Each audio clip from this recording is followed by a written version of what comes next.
Casual Diary Podcast, episode 358. Welcome to yet another exciting episode of the Cash Flow Diary Podcast, the podcast that teaches you insider tips, tactics, and strategies for creating leverage streams of cash flow into your life. Learn from top-performing entrepreneurs, business owners, investors, and thought leaders from across the globe as they share their secrets to success. Like what you learn on this and other Cash Flow Diary podcast episodes?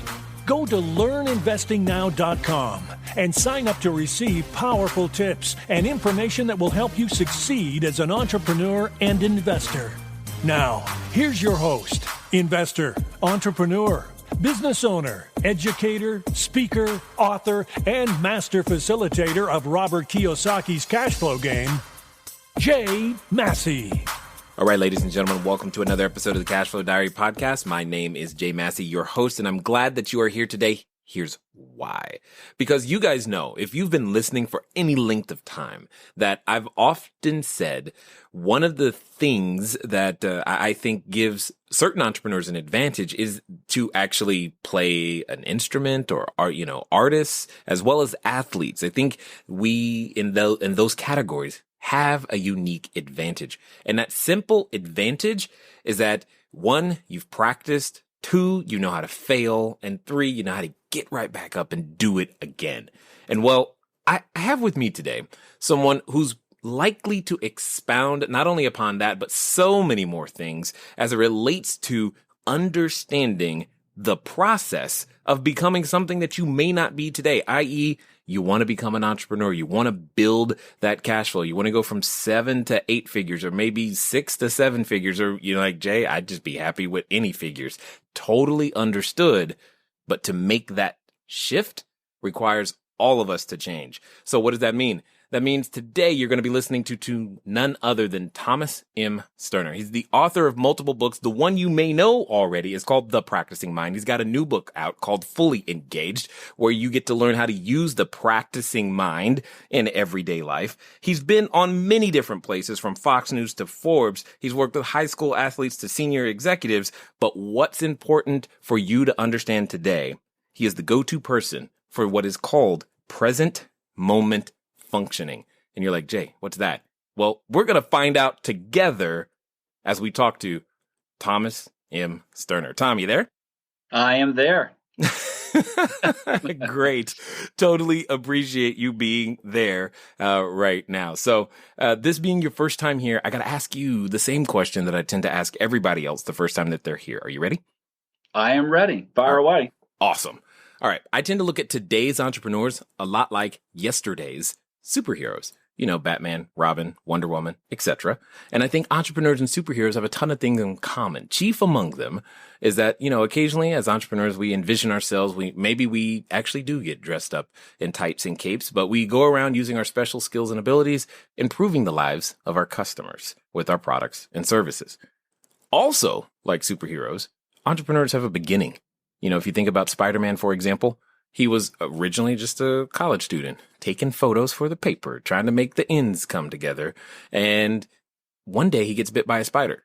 Special ability happens, and he has to choose how he is going to use it to improve the life of people around him.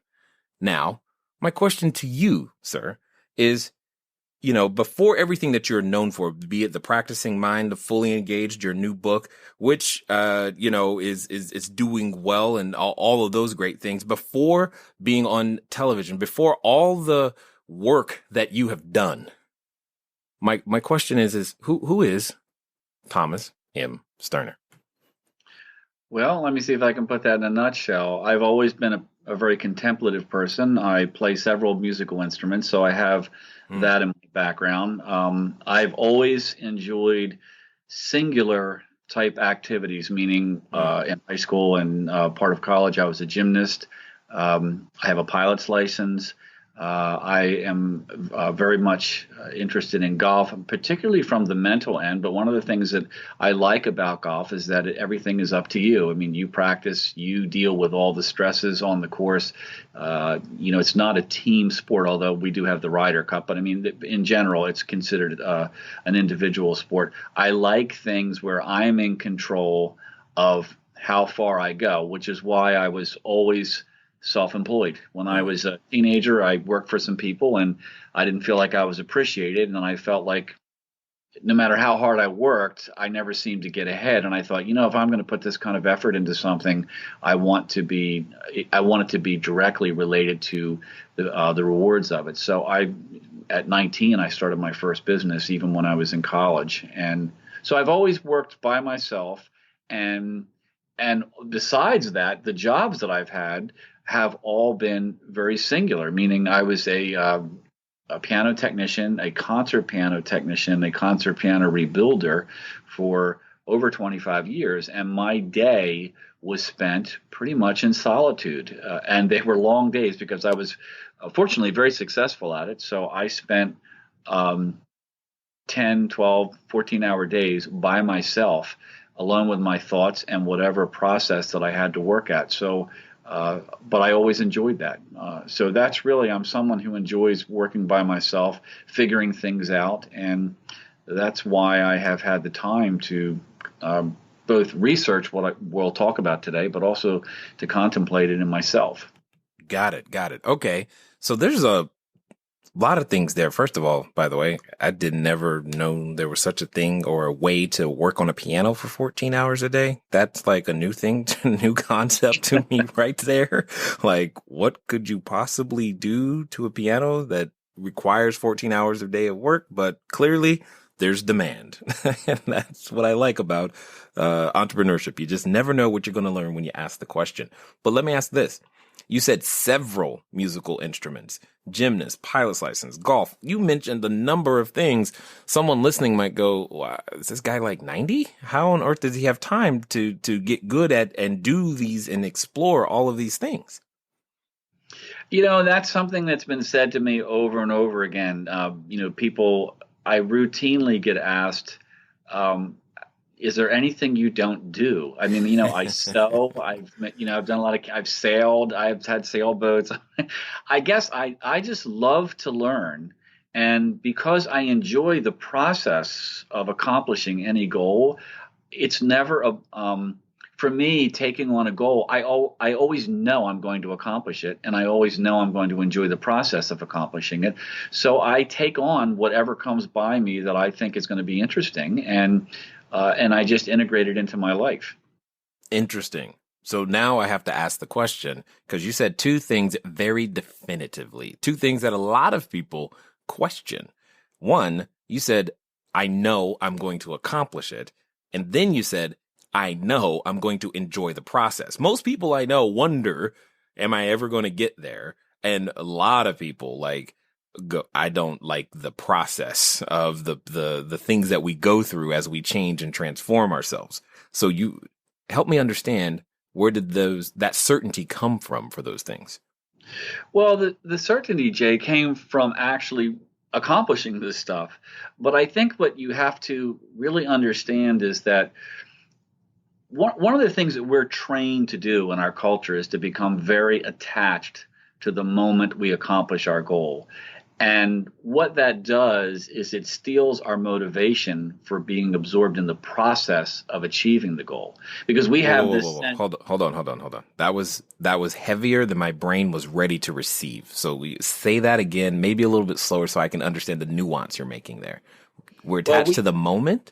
we become very attached to the moment that we accomplish the goal. Now, that goal may be acquiring something or accomplishing something. Mm-hmm. And when we do that, it immediately puts us at war with the process of achieving it, because we have this sense of, I'm incomplete where I'm at now, and this feeling I'm experiencing is not going to go away until I cross the finish line. I see. And so then everything in between there becomes, we have a tendency to experience as a sense of struggle, because we're constantly measuring, well, where am I now on the ruler of here to the goal? Where am I now? I've got to get to the goal. And we completely lose the experience of achieving the goals, which ironically are what make the goal such an experience of joy. I mean, if you look at somebody running a race, It only takes a second to cross the finish line.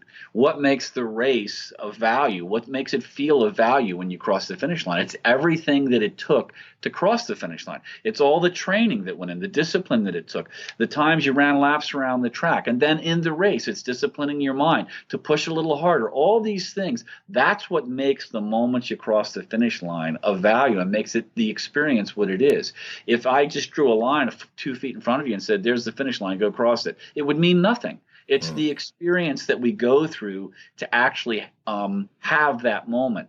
And in business and in so many areas of our life, we don't engage ourselves in that because all of the marketing media is constantly telling us, until you have this car, until you're doing this, life is passing you by. And so for me, I think the difference is when I choose a goal, it's very exciting because I know I'm going to go through this period of accomplishing it, and I'm looking forward to that. Interesting. If I could, restate that, basically what I hear you saying, or at least what I think I hear, you can confirm, is you're saying that any of us who have been practicing or living that way, we're shortchanging ourselves from the entire experience. You're saying the best part actually comes before crossing the finish line almost. Absolutely. And the finish line means nothing without the race. So I think that, but again, that whole mindset is fostered in us from the time we're children. I mean, I have done talks at colleges where it's to try to teach the kids to enjoy the process of educating themselves instead of just get the grade. But aren't we taught that from a very early age? It's the grade. I mean, we get these things where people say, just do your best, but that doesn't mean anything because if you get a D, they don't want to hear you did your best. They would know you didn't do your best, because you wouldn't have gotten a D if you did your best. So that's what I mean. We're constantly this idea of the end result is what matters. And the process of achieving it is just something you have to go through. And when we break out of that and we begin to focus on this moment right now and absorb ourselves in this process, all of a sudden, all of that drops away. And what's interesting is that all of the studies we've done in sports psychology and all these peak performance studies have shown that we operate at our highest level when we are completely absorbed in the present moment. And our experience of what we're accomplishing is completely different. Yeah, our experience goes way up. And what we do is, as I've said many times, is we accomplish more in less time with less effort. And our experience of accomplishing it is one of contentment. Anxiety drops away because you always feel like I'm where I'm supposed to be. And why are we more productive then? Well, for one, we have access to our total consciousness because our brain is only working on what's in front of us. And so our thoughts thin out. All these things begin to happen. And it's so far removed from where we are in our culture, where we're overstimulated through digital media and the constant attachment to what's going to marketing and media and all those types of things. And so there's interestingly, someone pointed out an article that was in USA Today recently, and they've done these studies, the finding that, and I've been saying this for a long time, that our ability to focus is dropping and getting shorter and shorter and shorter because we're not asking our brain to do that. We're asking our brain to do all these things simultaneously and not focus on one thing at a time. And the article stated that these studies have shown that our attention span has been dropping, and at this point it's below that of a goldfish for the average person, in terms of how many seconds we can actually stay focused on one thing. And it's not very long. It's, I don't know, 8 or 9 seconds, something like that, which is pretty pathetic. And it's going to get worse unless we really start to pay attention to correcting this and taking our brains in a different direction. Did you say less than a goldfish? Less than a goldfish. Isn't that really sad? We're in trouble on this podcast already then.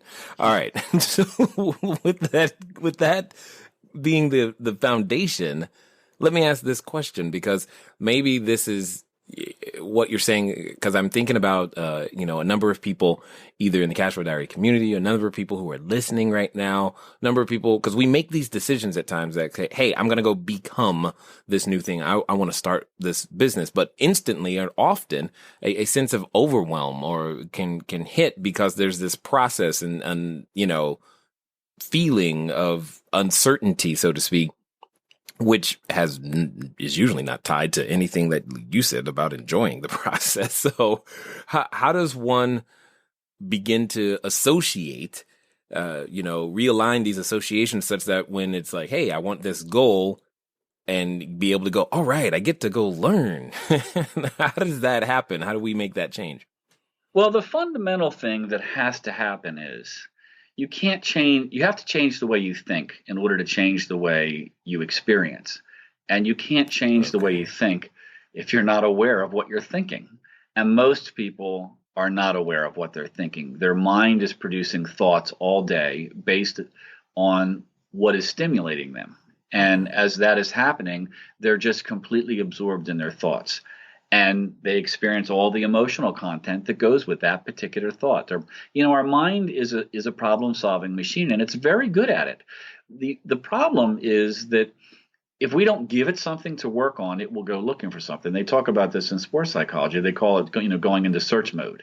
And so what ends up happening is the mind gets bored very easily with the present moment, so it wants to run out. And I think part of that is stimulated by the fact that we have way too much on our plates. So the mind wants to go out. When you're working on like a report or something, your mind's saying, okay, well, you got that covered, so I'm going to go run out here and start trying to figure out what we're going to do with this and that and this and that. And so there's all of this internal dialogue that's going on and all this calculating that's going on, and you have very little access to what is actually your actual computational ability. But getting back to your point is that the starting point is we have to become aware that we are not our thoughts, that we are the one that experiences our thought, and that once we begin to become aware of that, we can begin to decide what thoughts our mind is going to produce. And when you do that, then you can make decisions on what you're talking about there. For example, we tend to, when we feel like we're struggling, okay, I want to be an entrepreneur, and then we step into it and we're like, oh my gosh, I feel this is overwhelming. When you have that feeling, and that's just a feeling, we can label it struggling, but it's just an experience of a feeling. It's an indicator to you that you are up against a personal threshold. And that means that you are busting through a personal threshold. You're right up against there. The things that you already know how to do, the situations that you're very good at dealing with, you don't notice because you're a master at them. It's when you get up against a situation that makes you feel like you're struggling, that's when you know, oh, this is my opportunity to push forward. And you're not supposed to know everything that you have to do in order to master that situation the first time through. You're in a place where you're gathering data. And if you can just begin to see the situation that way, it completely changes your experience of that moment and also your ability to perform in that moment, because you don't have all this background noise of anxiety and judging and overthinking going on, because you look at the situation very objectively as it is, and then you begin to control your thought, and you can learn to enjoy that situation, because you can say, this is my opportunity. I'm up against the threshold here. I'm up against a personal, here's my chance to have a personal best, as they say in track, just try to get a personal best. Here's my opportunity. That's why I'm feeling this way. And when you can separate from that and see it from that perspective, your experience of that completely changes, and it really does empower you. Interesting. So you said something there that I just want to make sure that people heard, because you said we're not supposed to know everything your first time through. Why do we feel the opposite? I think we're just misled to feel it because, again, it's because we're taught that until we're not taught mastery in our culture. If you look at just what the way that commercials are what are played in front of our eyes all the time, it shows the guy driving the $50,000 sedan. It never shows him working his way up to buying the $50,000 sedan.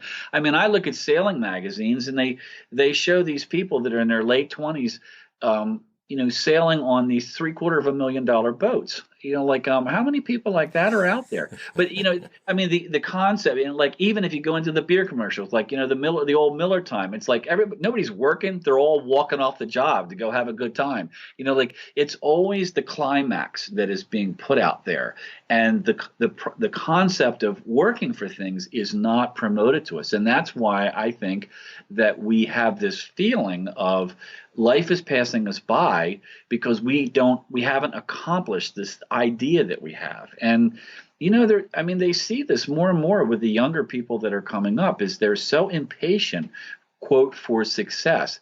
But I tell people, I've worked with young golfers and done clinics, and I've said, what do you do when you're playing a golf game or a video game and you master it?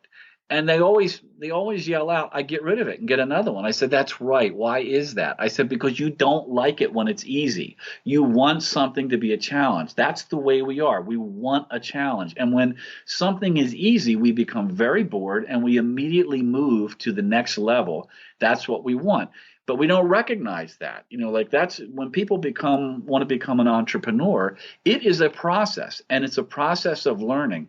And in the beginning of any process, the one thing you have to understand is you can't have all the data that's necessary to make all the decisions because you don't have the experience. It takes going through certain situations over and over again to really accumulate the data to begin to get experience. I mean, that's what we always talk about. We want to work with somebody who's been there before. Why is that? Because they already know the answers because they've been there before. This is the kind of thing that I work with when I'm working with people, is to get them to change the way they approach personal growth, and also to see the wake behind the boat. That's the other thing is, what happens is as they move down the road and they're expanding personally, they're always looking ahead. And so that what they see ahead is always changing, which is what it's supposed to do. And they forget to look behind them to see how far they come. And, here's a silly story that I've told many, many times, but it really does demonstrate what we're talking about. It was a woman that contacted me who had left a corporate job like so many other people, and she wanted to start a career as a visual artist. Mm-hmm. And she called when the very first session. I said, what do you feel like you're struggling with? And she said, well, the main thing is that I've been at this for 6 months, trying to build this visual artist career and studying visual artwork. And she said, and I'm not as good as I should be. So I asked what I thought was kind of an obvious question. Well, how good should you be? And it stumped her. And she said, I don't really know. And I said, well, if you don't know how good you should be, how do you know you're not better than you should be for somebody who's been doing this for 6 months? And she said, I never thought of it like that. I don't know that either. And I said, well, if you could do all the stuff that you know now, all this information and skills that you've acquired now, I said, if you had them 6 months ago, would your perspective have been that you were really good? And she said, oh yeah. I said, so it's not that you're not moving forward, you're not expanding, you are getting better. What is changing is your perspective of how good you can be, what your capabilities are. I said, that's changing as you move down this road of learning and skill building. And I said, isn't that always going to be the case? So learn to look behind and see the wake, and learn to be content with the fact that you are growing in every minute that you're working at this. These are the kind of perspective changes that you have to make default. You have to teach people for these to be their default reaction to situations, so they lose this sense of a feeling like they're struggling in this moment. Interesting. So then that would also apply to the concept of what you said earlier, that, I'm feeling these things because I'm up against a personal threshold. So for example, I know for myself, I was actually just having this conversation with a group of friends last night, that one of the things that always has consistently been a challenge for me is the concept of planning an organization. My default is, okay, let's get it done and just start, before I step back and plan any strategy, etc. Fortunately, I can surround myself with people who do that, but I still think there's a level of that I need to grow to myself. With that being said, I've purchased more planning systems than I care to admit, and have tried to become that more and more and more, but it seems to be this personal threshold. And I've been thinking about it again, going, and I'm not exactly, I'm trying to put that in the framework of what you're talking about so I can maybe enjoy the process and experience something completely differently than what I have before. So as a real example, help me put that into perspective, or have this perspective change that you're referring to. You know, it's funny. Perspective changes come in many different forms at many different times and for many different reasons. Hopefully, you've had more than one perspective change as you've continued to listen, and we definitely appreciate that. But here's the question. How has your perspective changed recently? What do I mean by this? I simply mean, for those of you who have been doing business for a while, for those of you who have been thinking about business, maybe for the first time, do you realize that your perspective on many things will change, i.e., you will become a different person through this process?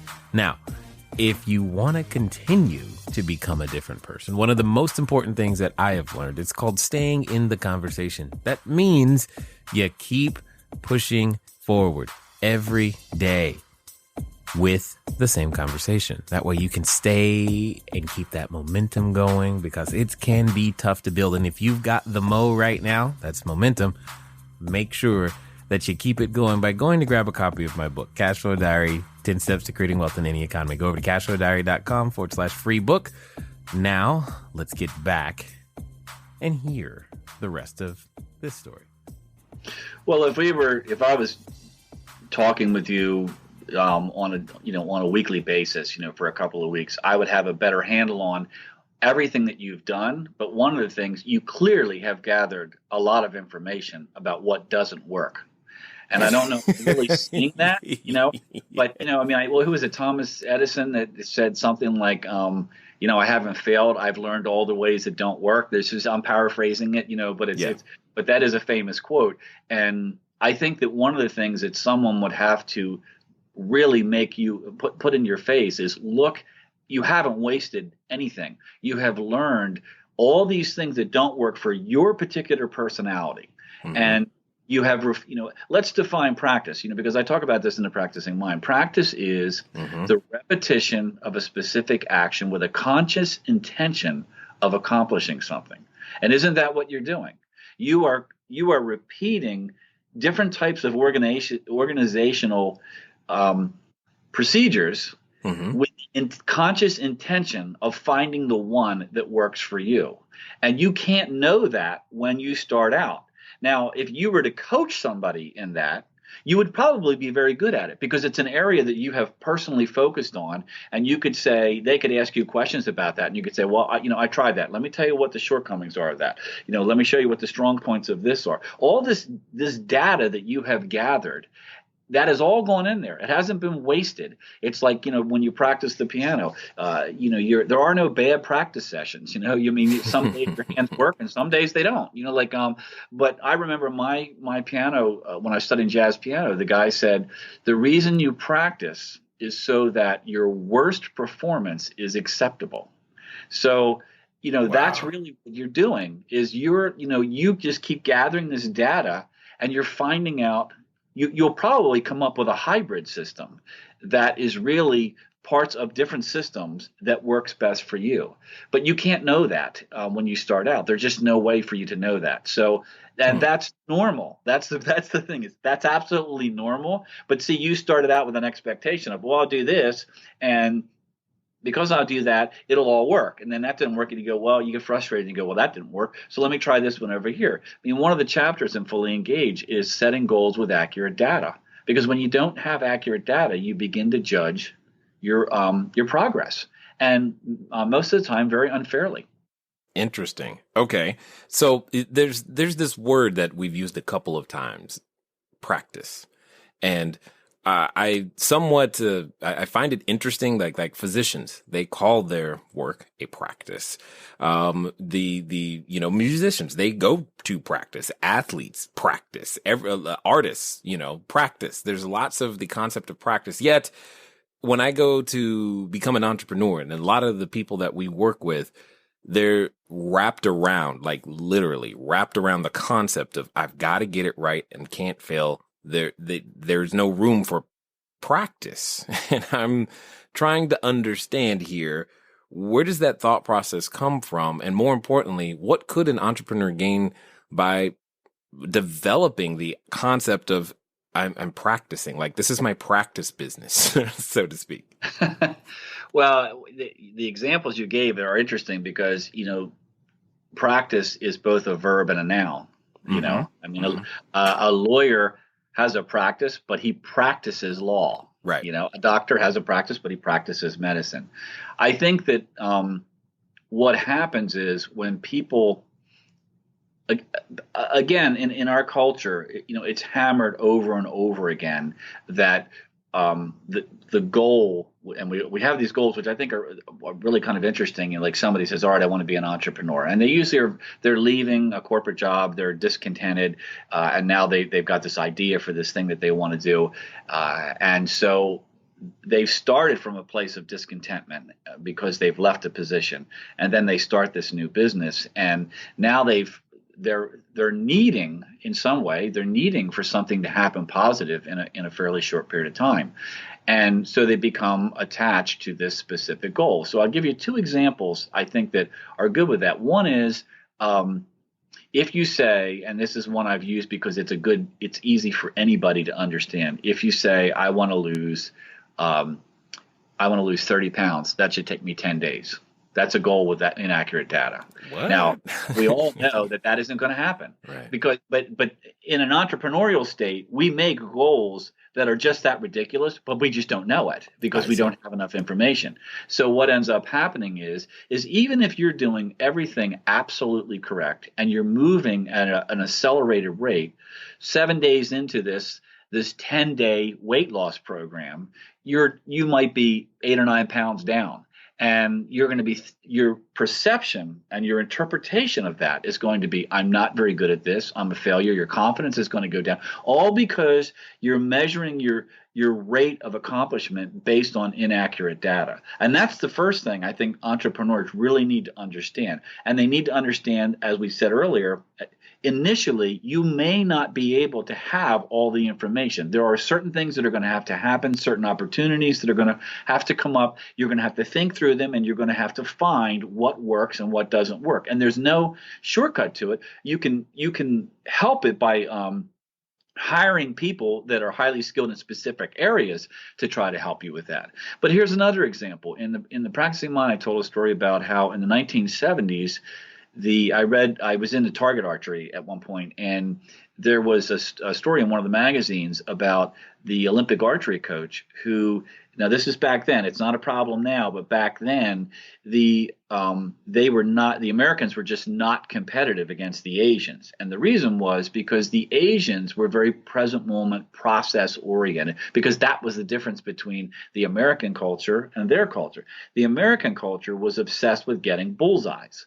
So it was almost like you get 3 shots in these archery competitions. So for the Americans, it was almost like the reason you put the arrow in the bow and you drew the bow was a nuisance you had to go through to let it go to see if you got a bullseye.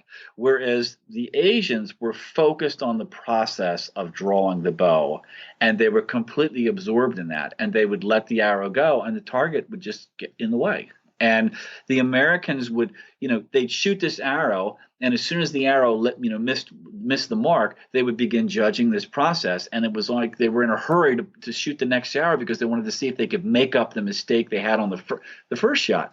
Whereas the Asians just kept thwack, thwack, thwack, 3 in the bullseye.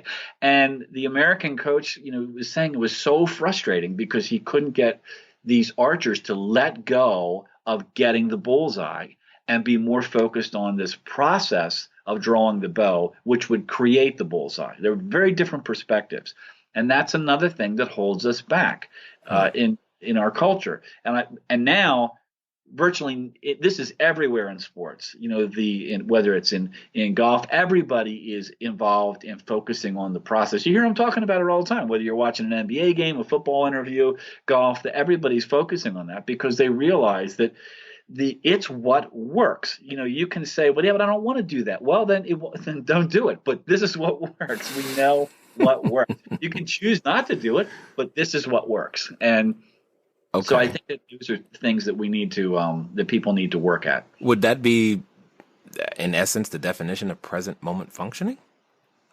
Yes, that's a very good definition. You know, when you are completely absorbed in the process of what you're doing right now, what is in front of you right now, you're not attached to the future. You have to have the goal, because the goal is what steers you. If the archer doesn't have a target, they're just shooting the arrow in the air. I mean, they have to have the bullseye because they want to know where to aim. But when they become fixated on the bullseye, then they're not noticing what they're doing now to get the arrow in the bullseye. And what happens is they create more work and anxiety and all these things that have absolutely nothing to do with getting the arrow in the bullseye. They just make the experience of shooting the arrow miserable.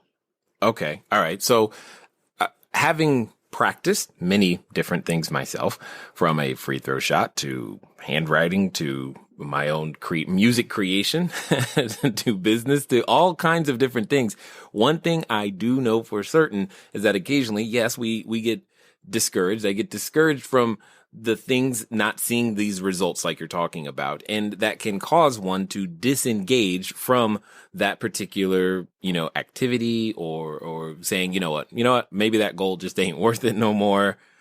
Your new book is called Fully Engaged. I'm assuming it has something to do with hopefully getting some of that back, or being, how do you maintain that engagement level when we'll say the euphoria is gone? Well, this is just a side story that's in some ways humorous, but I had somebody contact me because they wanted me to coach them. But when we got together, we actually met at a coffee shop because they were local. And what she told me was that she had broken up with this guy, and that she didn't feel like it was taking her too long to get over him, I guess. And I said, so you've read the book? And she said, what book is that? I said, well, you look it up in this book. And then when you look up in the book, it says, when you've been going out with someone for X amount of days, when you break up with them, it takes this many days, this many hours, this many minutes, this many seconds, and then you'll be over them. And she said, no, there's no book like that. And I said, if I were to tell you, and this is the point, if I were to tell you that it's April 30th, if I were to tell you that on November 22nd, you will be completely over this guy, absolutely completely over him. It won't matter whether you walk into him in the grocery store and think he will have absolutely no emotional effect on you at all. Would you be okay with where you are now? And she said, oh, absolutely. And I said, that's my point, is that what you're describing always comes from this feeling of we should be here. But where are we getting that information from? Why do we feel bad at progress? Because we have this idea of where we should be in our progression. We feel like I should be able to make 6 free throws in a row. Well, where are we getting that data from? Where are we getting that information from that's telling us that? Because most of the time it's false information that we haven't done any research on. So, to me, that's one thing that we have to be aware of, is that we are mastering whatever we're doing. But when we are in a process of mastering anything, George Leonard writes in his book Mastery that there is all this stuff that's going on underneath the surface that we're not aware of. And then what happens is when it blossoms, we jump up another plateau. So we start out here, and then we're just on this plateau for a long time. We're shooting free throws, we're practicing the piano, whatever we're doing.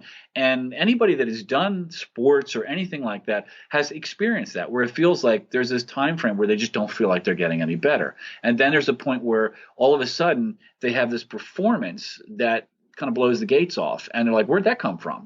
Well, it's because it takes a certain amount of time for that to gestate. Now, that's one thing, but I think the most important thing that we haven't talked about is the concept of thought awareness training, because you can't have this conversation that we're having today if you're not aware of what you're thinking. In other words, as I said at the very beginning, if you want to change the way you react to situations, if you want to change habitual behavior within yourself, you have to be the observer of that and not the participant of it. There are two very different places to be. And the only way that you can do that is to learn to be separate from the thoughts that your mind is creating, because your mind is the one that's making these habitual decisions and behaving in this way. So you need to learn to be separate, to be more of an observer of what that's going on, so that you have the opportunity to say, you know what, I'm standing at a fork of the road. Right now I'm at a fork in the road, and I've got two ways that I can go. I'm experiencing this feeling like you were just discussing, like I'm feeling like quitting. I'm feeling like this goal is, I've had enough of working at this goal. That's a fork in the road. Now you can go down the left, and if you can recognize, you know what, I've gone down that road many times. I know where it leads, and it's not a happy place. I'm not going to feel good tomorrow if I make that decision. If I could do anything I wanted right now, what would it be? I want to go down the road to the right. And if you need something to push you through that moment, but you also need to have the awareness that you're at that place and that you have a choice. And that's what thought awareness does, is it gives you the privilege of making a choice. So how do you get that? Well, there's only one way that I know, and that's through a process of just sitting still every day for 10 minutes. It doesn't take long. And either just sitting there, you can call it meditation. They're all just labels. Sit there and just watch, close your eyes so you don't have any visual stimulus, and put yourself in a place where, the phone's not ringing and people aren't walking into the room and asking you questions. And just sit for 10 minutes and watch yourself breathe, or just recite a phrase. I am successful. I don't care what the phrase is. Just not something that's real long. And just recite this phrase and try to bring your mind onto that task. That's what you're going to do. I'm just going to recite this phrase. I'm very successful. I'm very successful. In your head, you're saying it. You're not saying it out loud. Or you're just watching your body breathe. Now, what is this going to do? Well, it's absolutely incredibly. It's just amazing what this does. And it does it very subtly without you trying, and you can't stop it from happening. What will begin to happen over a period of time, weeks, several, it just depends on the individual and how active your mind is.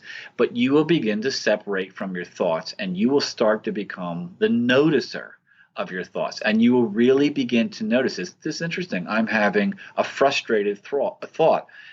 There's a big difference between noticing a frustrating thought and being frustrated. People say, well, how do I get more patient?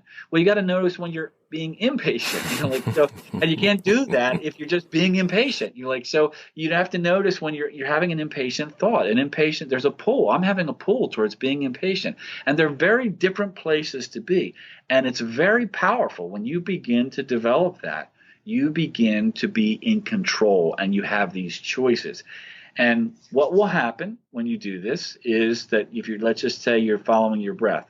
What will happen is the mechanics sound just so easy.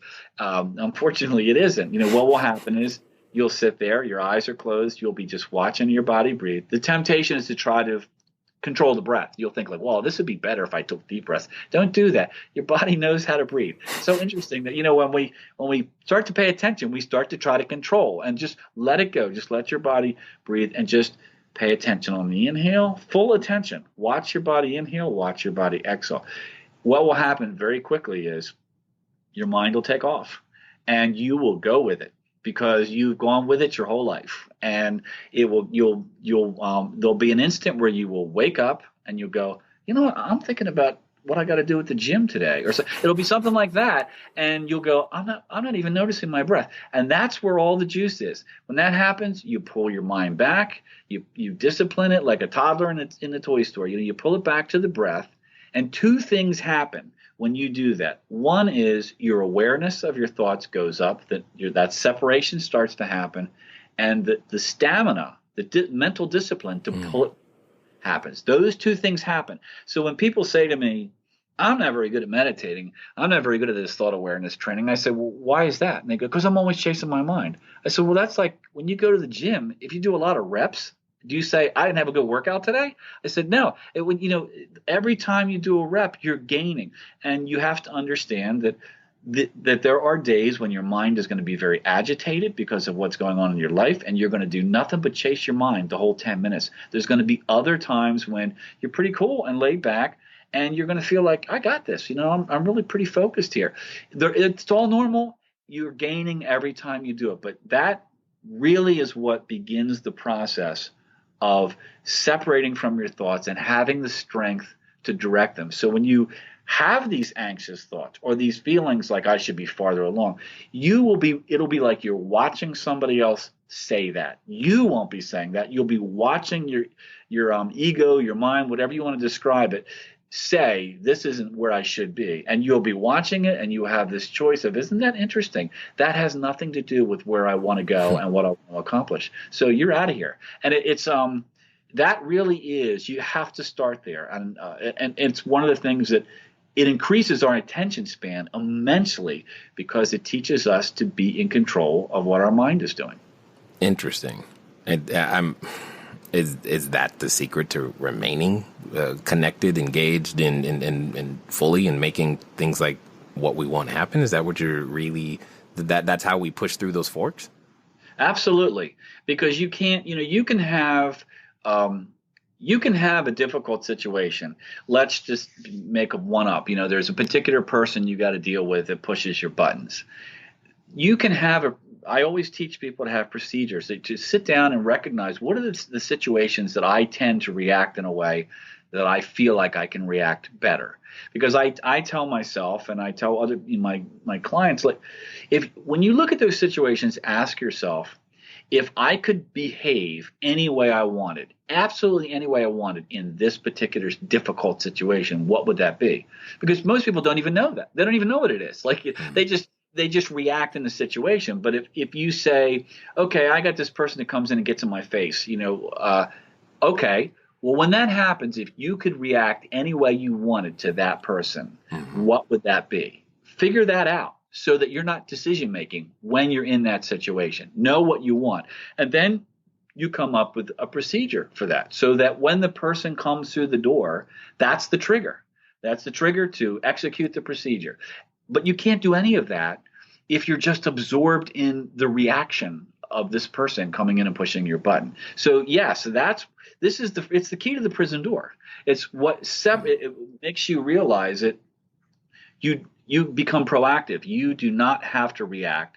You are not your emotions. You can choose to have certain emotions. You don't want to shut off emotions of joy and fun and all that sort of stuff. And sometimes a little bit of anger, if it pumps you up in a situation that, like you see it in sports, I'm gonna run this last 100 yards. I'm gonna dig down deep, and you kind of get there's a little bit of anger there, that says I'm gonna do this. It's just you want to be in control of it and fully aware of what is going on.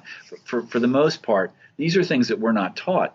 I was always taught, well, your emotions are your emotions. You can't have any control of them. They're just your emotions, and that's so untrue and so disempowering. So, and as I said, when you do this, it's free. It takes no physical strength.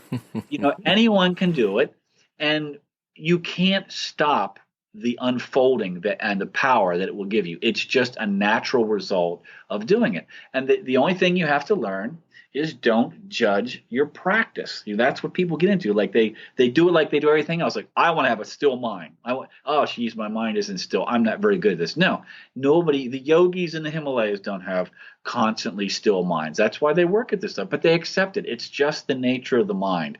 So what you're doing is building awareness of what the mind is doing, and that gives you the opportunity to make a choice of this thought that is starting, this thought that is beginning now is taking me down a road that I know is not where I want to go. I'm not going to accomplish my goal. So you were talking about shooting free throws earlier. Yes. I've used the analogy of a free throw, a guy shooting free throws. He sets up, he shoots the free throw. Now that it's unfolding, it's short, it's long, it's left, it's right, or it goes through the hoop. He watches that. The ball comes down, he gets a second shot. Now, if he misses the shot and he slams the ball down, and we really needed, this was a 2-shot free throw, we really needed that. All that discussion, all that thought, all those thoughts that are being manufactured, they not only have nothing to do with putting the ball through the hoop the next time, they actually diminish his performance, and they make his experience of shooting the foul shots terrible. And that's what I'm saying is, That doesn't work. We know that doesn't work. I don't know how to make it any more clear. We know it doesn't work. So what we're talking about here is let's use what works. We've done all these university studies and everything, and this stuff has been around, Jay, for thousands of years. We know this is how we get to our highest level. So let's embrace it and engage it so we can start using it in our life and so in our businesses and in our family life and all those things. Indeed, indeed. Here's what I have learned, that I think we have covered like 1/10 of 0.5%, if that, on this subject. Because the more you keep talking, I'm just like, man, there's a lot here. There's a lot here. So for those that are feeling like me, or those that want to find out more, what's going to be the best way for them to track you down, find out more what you're up to, maybe even get a copy of the book and begin their practice of these things, so that they can get better? Well, they can get a hold of me. They can go to tomsterner.com. It's just TOMSTERNER.com. They can email me at tom@tomsterner.com. And if they go on that site, it's a pretty simple site that goes out into, there is a site called thepracticingmind.com that was started about like 5 years ago that is basically about that book. I also founded the Practicing Mind Institute, which is just you can join for free. It's and there's articles on there and blogs that have been written about stuff that I've talked about. I think there are some videos, but on the tomsterner.com site, that's really the home base, and there are recordings of like what we're talking about here. But like I said, there's access to my coaching page. All that sort of stuff is at tomsterner.com. Awesome. I definitely want to just say you've got an immense amount of wisdom and understanding here that I think more and more of us want to become masterful at understanding and indeed practicing. So I definitely appreciate you taking the time and sharing your knowledge, insight, and wisdom here with us today at the Cashflow Diary. Oh, it's been an honor. I have really enjoyed, this is a wonderful show, and I really appreciate you giving me the opportunity to be here. All right, ladies and gentlemen, you know what time it is. It's time for you to move at the speed of instruction. What does that mean? That means tomsterner.com. That means like I know, you've been doing a lot of the things that we should not be doing, and we need to be able to have these changes. What did he call them? Perspective changes. You like that. Go figure it out, because we can become better versions of all of ourselves, whether that's in your parenting, whether that's on the basketball court, or whether it's in business. The whole point is you've got something that you want to improve. And I think we're learning, just beginning to learn even, how we can make that happen. It's been fun talking to you guys today. I look forward to talking to you soon. Until next time.